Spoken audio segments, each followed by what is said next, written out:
बिस्मिल्लाहिर्रहमानिर्रहीम। मुअज़्ज़ज़ ख़वातीन व हज़रात, हम कई दिनों से लाहौर में मस्जिद साहिबुज़्ज़मान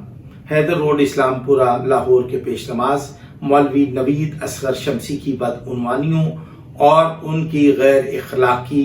करतूतों को कौम के सामने रखते चले आ रहे हैं। कभी उनकी हमायत में कोई मौलवी ग्रुप और कभी कोई, जबकि रात के अंधेरे में मौलवी के साथ सब खड़े नजर आते हैं। आज हम इस मौजू पे बात करेंगे कि मिल्लत शिया खैरुल बरिया असना अशरिया पाकिस्तान के अंदर गिरोही तकसीम यानी कि गिरोह दर गिरोह तकसीम करने की मुजरिमाना कोशिश और हरकत कहां से हुई, इस पर सोचने की जरूरत है। ठंडे दिल से, इंतहाई जज्बाती हुए बगैर, इंतहाई फहम फरासत और इंतहाई अक्ल दानिश का दामन थाम कर हमें ये सोचना है कि कौमी वहदत को पारा पारा किसने किया। जब मिल्लत शिया खैरुल बरिया असना अशरिया पाकिस्तान के कायद हजरत अल्लामा मुफ्ती जाफर हुसैन अल्लाह मकामुहू थे, उस वक्त पाकिस्तान की कौमी मजहबी जमात तहरीक नफाज फ़िक़्ह जाफरिया के नाम से, जो उसकी बुनियाद मुफ्ती जाफर हुसैन साहब ने रखी और कौमी वहदत का जो एक अमली नमूना था कि उलमा, रऊसा, अमायदीन, मुजाहिदीन, सियासतदान, सब लोग, वकील, दानिश्वर, सहाफ़ी, मातमी, अज़ादार, सब लोग एक पेज पर थे और वो कायदे मिल्लत जाफरिया अल्लामा मुफ्ती जाफर हुसैन की एक आवाज पर बाहम मुत्तहिद और मुनज़्ज़म होकर खड़े होते थे। उसके बाद नामालूम किन मुल्क दुश्मन और शिया दुश्मन कुव्वतों ने, नामालूम किन शिया दुश्मन कुव्वतों ने पाकिस्तान में शियान हैदर कर्रार की कौमी वहदत और कौमी इत्तेहाद को पारा पारा करने की कोशिश की। कभी यहां पर तालिब इल्मों की एक जमात बना दी गई, फिर जवानों की एक जमात बना दी गई और फिर एक सियासी जमात की बुनियाद रखी गई और तहरीक नफाज फ़िक़्ह जाफरिया जिस फोरम पर कौम मुत्तहिद और मुनज़्ज़म थी, उस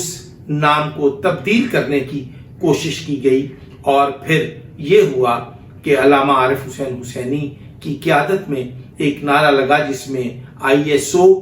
इमामिया ऑर्गेनाइजेशन और ये तहरीक जाफरिया के नाम से इस जमात की बुनियाद रखी गई। यानी कि आगा हामिद अली मूसवी तहरीक नफाज फ़िक़्ह जाफरिया यानी कि अल्लामा मुफ्ती जाफर हुसैन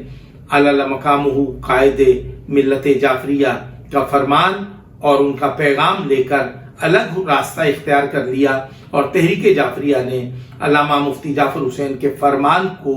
भुलाकर उन्होंने अपनी तंजीम, अपनी जमात का नाम बदल के उन्होंने एक अलग से दुकान खोली। यानी कि कौम दो हिस्सों में तकसीम हो गई। उसके बाद क्या होता है कि उसके बाद फिर मजलिस वहदत मुस्लिमीन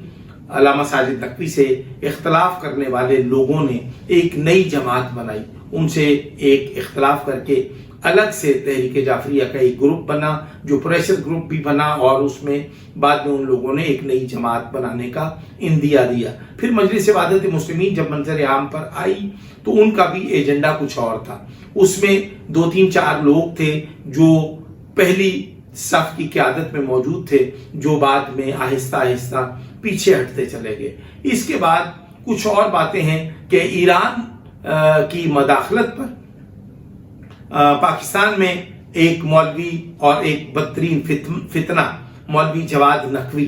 जिसने बुनियादी शिया असना अशरी अकायद से मुतसादम एक नजरिया मुतारिफ कराया और ईरान की विलायत फ़क़ीह के नाम पर, जबकि मैं ये समझता हूँ कि ईरान में जो ईरानी क़यादत है उन्होंने तमाम दुनिया भर में शियों के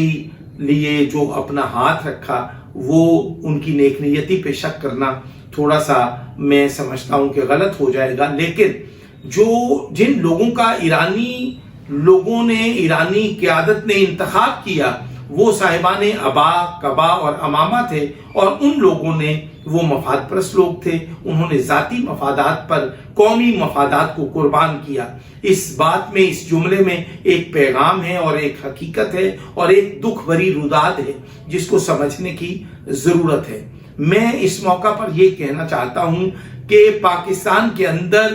گزشتہ 4 دہائیوں سے ملت شیعہ خیر البریہ اثنا عشریہ پاکستان کو جس بڑی تخریب کاری اور دہشت گردی کا سامنا رہا،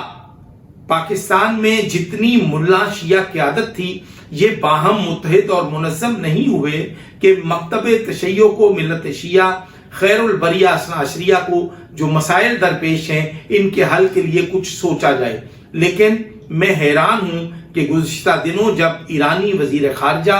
آقائے عباس عراقچی جب تشریف لائے پاکستان کے دورے پر، تو پھر علامہ ساجد نقوی، علامہ راجہ ناصر عباس صاحب، علامہ امین شہیدی صاحب اور علامہ سید ساجد علی نقوی صاحب، یہ سب لوگ، علامہ مولوی جواد نقوی فتنہ جو ہے، وہ سب لوگ وہاں پر موجود تھے۔ لیکن میں یہ سمجھتا ہوں کہ جس طرح ایرانی وزیر خارجہ آقائے عباس عراقچی کے قریب ترین جو نشست رکھی گئی تھی، اس پر علامہ سید ساجد علی نقوی صاحب براجمان تھے۔ اس سے یہ بات ظاہر ہوتی ہے کہ جو ایک طرف انہوں نے جواد نقوی صاحب کو بٹھایا، دوسری طرف انہوں نے علامہ راجہ ناصر صاحب کو بٹھایا، کچھ فاصلے پر امین شہیدی صاحب تشریف فرما ہوئے اور اس کے ساتھ کچھ فاصلے پر عارف واحدی صاحب تشریف فرما ہوئے۔ میرا یہ کہنا ہے کہ جب ایک فورم پر آپ اپنے غیر ملکی مالکان اور آقاؤں کے اشارے پر آپ باہم اکٹھے ہو سکتے ہیں، تو پاکستان میں 100 جنازہ اٹھا ہے۔ کبھی ایک احتجاجی پروگرام پر مجلس وحدت مسلمین نے الگ میلہ سجایا، تحریک جعفریہ پاکستان علامہ ساجد نقوی شیعہ علماء کونسل نے الگ سے ایک انہوں نے میدان سجایا، جس سے قومی وحدت کو نقصان پہنچا اور قومی وقار کی تنزلی ہوئی، اور ہماری جو باہمی خلفشار ہے وہ دشمن پر، اغیار پر، اداروں پر، حساس اداروں پر افشا ہو گیا کہ ہم انتہائی منتشر لوگ ہیں۔ میرا صرف موجودہ قومی قیادت سے یہ سوال ہے کہ اگر آپ غیر ملکی مالکان اور آقاؤں کے ایک اشارے پر آپ سب باہم اکٹھے ہو کر وہاں پر بغلگیر ہو رہے ہیں، تو وہ تصویریں سوشل میڈیا پر، الیکٹرانک میڈیا پر ہم نے دیکھی، ہمیں تکلیف لاحق ہوئی، ہم نے اپنے ذہنی اور قلبی کرب کی شدت کا جو اظہار ہے وہ ہم نے کر دیا ہے۔ اب آگے آپ کی ذمہ داری ہے کہ آپ اس اتحاد کو کس صورت میں دیکھنا چاہتے ہیں۔ کیا شیعہ علماء کونسل، مجلس وحدت مسلمین، عروۃ الوثقی، امین شہیدی صاحب، حسن ظفر نقوی صاحب، مولانا شہنشاہ حسین نقوی صاحب، یہ سب جو الگ الگ اپنا ایک کارنر پوائنٹ کھولے ہوئے ہیں، کیا یہ ایک جگہ پہ اکٹھے ہو کر قومی وقار کی بحالی کے لیے پیش قدمی کر سکتے ہیں؟ اس ضمن میں بہت سارے لوگوں کو ایک دوسرے کی طرف سے جذبہ خیر سگالی کے تحت پیغام پہنچایا گیا، لیکن نتیجہ صفر رہا۔ میں یہ سمجھتا ہوں کہ موجودہ قیادت پر، موجودہ قیادت کے دعوے داروں پر ایک سوالیہ نشان ہے کہ جذبہ حب الوطنی